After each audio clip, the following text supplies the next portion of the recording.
E em outro informe, de Biara, em hora de dia, a polícia detém o sospechoso Oscar Salazar, nascido na Venezuela, e que maneja snack delante de La Salle College. O comerciante é notícia semana passada, hora que o Jaluna e Atlanta poniendo um auto dentro da escola e com explosivo adentro e com carta ameaçando que lo reventar a escola e que o diretor e o aluno não entendem.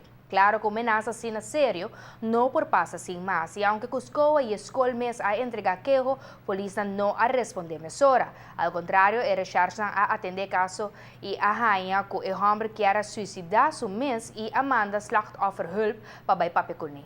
Até hora que o ministro de Enseñanza a Caia Den a exigir a justiça põe ordem no assunto aqui. A opta para pedir ordem de detenção de fiscal. Está acusar o homem de ameaça de terrorismo contra uma escola, diz sobre a diretiva de escola nota permitir estudantes não passarem fora de porta de escola durante hora de escola para cumprir com cerca de maneira aqui.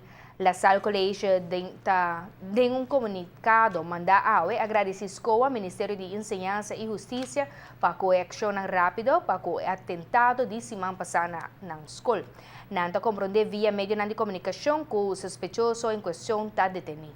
O time completo de La Salle College está sentindo mais tranquilo com o desenvolvimento aqui. Seguridade de escola, de aluno e personal está mais importante e urgente mas se sente na mesa de um ambiente seguro para poder funcionar devidamente. Mas danke, assim não comunicado a terminar bisando.